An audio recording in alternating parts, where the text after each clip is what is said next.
This is the Great North Wrestling Podcast, the official podcast of the Hannibal TV, Canada's #1 pro wrestling YouTube channel, with your host, three-time Canadian champion and GNW lead reporter, Devin Hannibal Nicholson.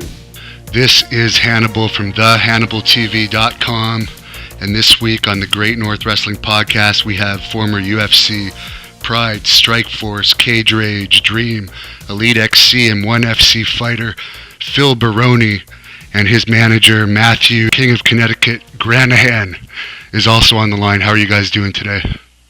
Great. How are you, Hannibal?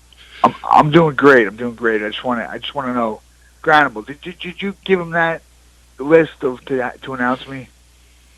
I did. I'm sorry. You're going to fire me again? What did you leave out?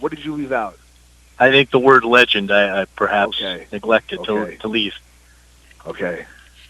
Well, MMA legend Phil Baroni. He's on his last legs, this guy. I know, Hannibal, I got to tell you, in all seriousness, I feel like Bobby the Brain Heenan with Mr. Wonderful Paul Orndorff having the managerial services with Phil Baroni, because he constantly is firing me and then rehiring me. Zip it. Phil, you're preparing right now for a huge bare knuckle fight against former UFC fighter Chris Leben. How are you preparing for a fight that's going to be as brutal as this? I'm training my ass off, really. That's how I'm preparing for this fight. I mean, this is the biggest fight in bare knuckle boxing history. This is by far the biggest bare knuckle boxing fight that's ever taken place. And it's for the championship. So it's a big fight. It's a huge fight. It's a fight you're not going to want to miss. It's a fight Dana White's been trying to put together for years. You know, when I was fighting in Pride, and this kid was burst on the scene and was in the UFC, they wanted to make me fight him. So, this is a fight that's been brewing for years. All the hardcore fans love this fight, and I'm sure they're all going to tune in and check it out in Casper, Wyoming. It's going to be fucking high altitude. So, I ain't looking to get bad. This fight ain't getting out of the first fucking round. I'll tell you that much. And it's November 9th, and I guess Wyoming is the only place that's going to license a fight like this. Yeah, the only place they would ever license me, Chris Leben, to fight bare knuckle is the great fighting state of Wyoming. Now, do you tape your hands or anything, or is it completely bare for this? The knuckles are bare. You tape your wrist, but the knuckles are bare. It's bone on bone. When you punch someone, it's going to be bone on bone. You'd be bone on the eye socket, bone on the nose, bone on the jaw. There's going to be a lot of things broken when you hit as hard as I do, anyway. And that's a slight distinction between England, where they've advertised bare knuckle fighting and they've had a number of shows, and it hasn't been true bare knuckle. The guys have worn hand wraps, and this, like Phil said, this is 100% bare knuckle. I've been offered bare knuckle fights before. And I accepted them, but they weren't true bare knuckle. This is a true bare knuckle fight, where it's bone on bone. It's the best way to explain it. Because Phil understands the history of this sport, going back to John L. Sullivan, and that's true bare knuckle fighting, and that's what this is going to be on November 9th. And I guess the pay is going up in bare knuckle because you're getting ex-UFC fighters like Phil and Chris Leben to do it. Yep. So I negotiated initially with a gentleman named Nate Shook, who had a fight promotion, was dying to get Phil on, but they couldn't meet our price. And they ended up having Rico Rodriguez main event that, and I heard it was a cure for insomnia for a number of folks. And I can guarantee you that will not be the case on November 9th when the New York Badass and the crippler Chris Leben step in the ring, because this is going to be pure excitement from bell to bell. And how many rounds are there in these type of fights? It's three-minute rounds. It's abbreviated rounds because it's such a brutal sport. Yeah. 5. So you can go almost all out. 5 3-minute rounds. Oh, 5 3-minute rounds. Okay, so that makes a difference. 5 2-minute rounds with a minute rest. Wow. This motherfucker's the fountain of misinformation over here, ain't he? Dude, you're on your last legs. You're about to be fired. If I was there right there now, I'd smack the taste right out of your mouth. Now, you're known as the New York Badass. 2 5-minute rounds. fucking guy. I guess it's a new sport, so the rules aren't that widely known yet, and the rounds aren't that widely known. But who knows? Who knows? The bell's in the ring, and me and Chris Leben are going to meet in the center of it, and we're going to trade fucking punches. And that's going to be it. You know what I mean? It's not brain science. It doesn't need fucking rounds. We're going in with the trade punches, and it's bare knuckle. So, we're going to see who's left standing. Right. And I think by looking at the two of you, you definitely have the strength advantage going into this. I mean, I think I have the way better physique than Chris Leben. I have the best body Bitcoin can buy. I have the best body in professional sports. But as far as size goes, he's a big kid. You know what I mean? As far as weight goes, he's definitely going to have the advantage. You know what I mean? We originally agreed at 185 pounds. He couldn't make the weight, so we had to move it up to 199 pounds. So he's obviously going to be the bigger fighter. He's taller. He's bigger. I mean, physique-wise, you can't stand next to me. You know what I mean? I have a way better body. I mean, come on. But as far as pounds go, he's a big kid. And speaking of your body, there's a famous video online of you actually showing your dick to Bill Goldberg after a fight where you were kicked in the nuts, I guess. Could you explain exactly what happened in that fight? Yeah, I just got kicked in the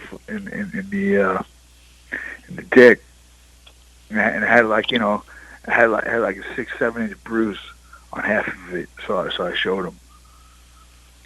And you actually know Goldberg, I guess. You trained with him a little bit in the past. Yeah, we trained together for years. He's great.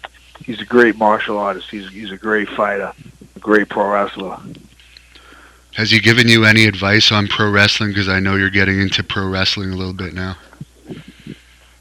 He told me, you know what I mean. He said the hardest thing in pro wrestling is to get yourself over as a legitimate badass, and I definitely don't have that problem because I'm a proven. So it should be easy. He said just do you. He said the hardest thing is for these guys to be over as badasses. It's not a problem with me. And Matthew was saying you already had one unofficial pro wrestling match with another guy that's considered a badass, Rob Van Dam. Yes, we did have a match. And I refereed that match, and to kind of backtrack, Phil's had a number of sanctioned matches against Kenny King. He main evented in the Tokyo Dome for Antonio Inoki. But this match with Rob Van Dam was at a fan fest that we were at in Charlotte, North Carolina, and we pretty much took over the fan fest. And a lot of the pro wrestlers, they just sit on their keisters. It was the NWA fan fest. I was helping them.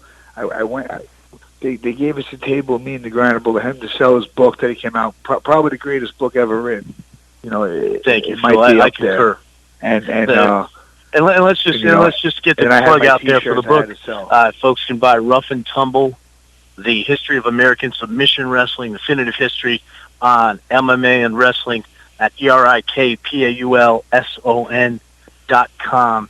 And I wrote 99.9% of that book. It's very renowned in the industry. And, yeah, we were selling the book, and we were also selling T-shirts of, at that time, Phil's running buddy, the War Machine, who's since run into, obviously, some legal problems. And we were selling his Alpha Male shirts, and we watched these guys just sitting on their keisters, and we watched Jim Cornette, who was next to us, and he was engaging fans. He was standing up, and Phil came up with a great idea, which was that we would give every fan who made a purchase their own custom promo with Phil and I, and they could videotape it, and we took over the show. We sold the most merch, but we went out to the bars, and we partied, and we closed the bars. Every night we were there, and we had folks like B. Brian Blair with us, who we found out is a bit of a shooter. We did some pushing and pulling with him at the bar. Great guy. And Rob Van Dam, and they were the only two that came out and partied with us. All these young pro wrestlers, these guys from the Monster Factory in New Jersey, they all went home to play with their joysticks. but we went out and we closed the bars. And one night we had a bevy of female fans following us. We closed the bar. Bartender, the bar owner, loved us so much. He made it open bar. And about 4 o'clock in the morning, Phil and Rob had a match in the pond, which I had the pleasure of officiating. And Rob Van Dam went for one of his famous backflips, and having consumed a tremendous amount of product in the bar, he smashed his face on the concrete on the edge of the pond, and his face was literally a crimson mask. And the next day at the Fan Fest, when his face was all bruised, a little wives' tale, a little rumor was started that Phil had knocked him unconscious in their match at the bar, which he's going to do to Chris Leben on November 9th. But that was not the case. I just remember the chick with the big tits, but let's not talk about that right now. Well, you're known for being a ladies' man. I was looking at some of your pictures on the internet here when you search your name, and there's pictures of you with tons of girls. Is MMA like huge for groupies? Well, I started it, when I started the groupie and after party gimmick in MMA. So, in Japan I was huge. Yes, I would say so. I would say so. It was one of the only benefits of the early days of MMA when the money wasn't that good, that you did have a rock star lifestyle. Is it hard to continue training at the top levels when you're doing that lifestyle on the side, or you lay back a little bit on the alcohol when you're in a training camp? Maybe the alcohol, yeah. You usually lay back on that a little bit, but not to chase. And speaking of alcohol, Phil, going to be working with you on your new product, the best wine ever, from Badass Vineyards. Yeah, I got a winery over here in Lodi. I opened it up, and we got some wine coming out soon, real soon. And the wine, are people going to be able to order it on the internet, or do they have to go and buy it in person? Well, I've got to answer that one because I've been in that industry 22 years, and we have Air Right Import is our distribution company in North and South Carolina. We have our products all over the country with different distributors, and we're going to handle the distribution. So we're looking at features in a number of chain stores as well. So you'll be able to see the New York Badass at your local grocery store. And I guess you're best known in the UFC for your fights against Matt Linland. Any thoughts on those?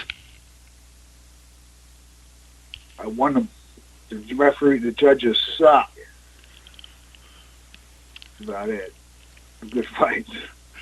Yeah, you haven't had good luck with referees, because I saw a pretty hilarious clip on YouTube of you in a Tough Man competition too, where you clearly won, and the referee, I think, disqualified you, and it ended up being a huge ball.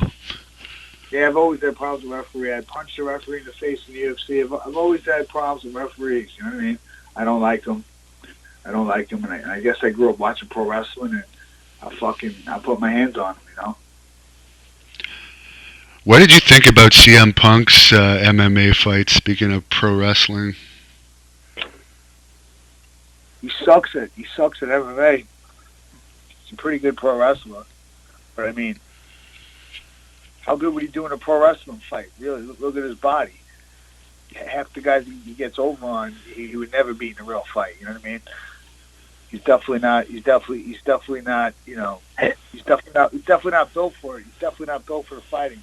He's definitely not a legit shooter who's obviously exposed.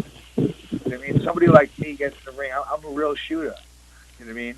There's nothing to sell. Everybody knows. So where can people book you? I got to ask Hannibal. Hannibal, what do you think was the attraction of CM Punk? I never got him. He, like Phil said, he didn't have the physique. I don't think he had any great charisma. I don't think he was. I just can never figure out why he was so over.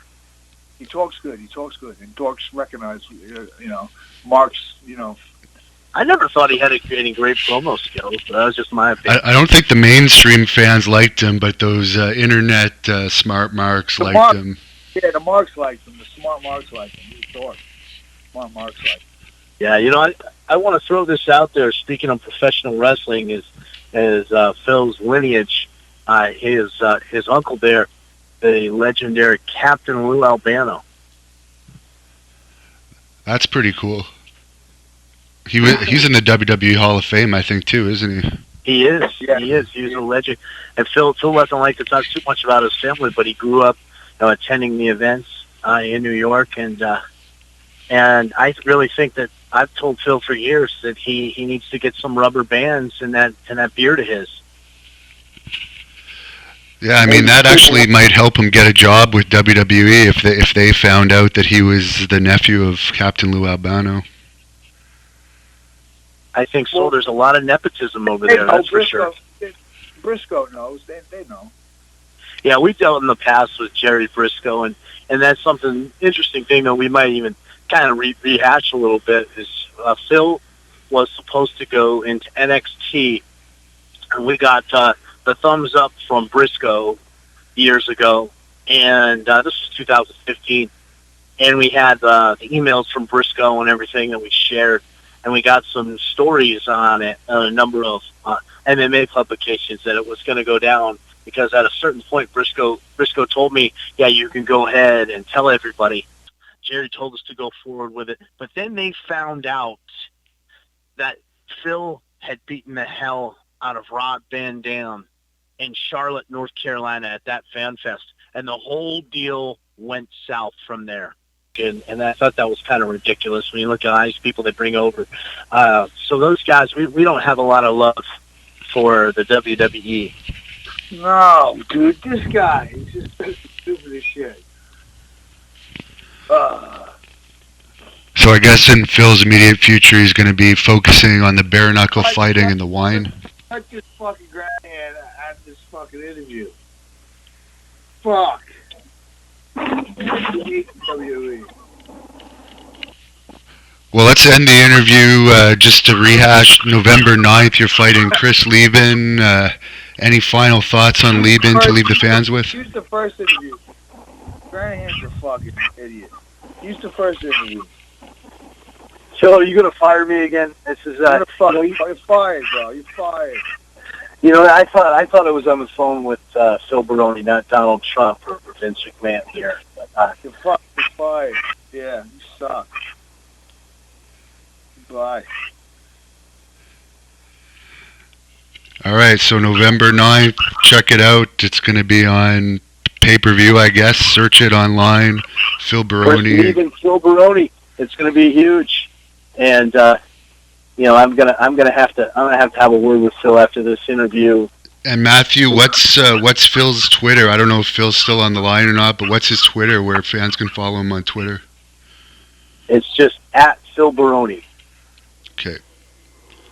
Sounds good. Well, best of luck to him. Thank you for listening to the Great North Wrestling Podcast. Subscribe to this podcast on iTunes and subscribe to the Hannibal TV on YouTube for all the latest GNW news and videos. Follow at Devin Hannibal on Twitter and check out our website at thehannibaltv.com.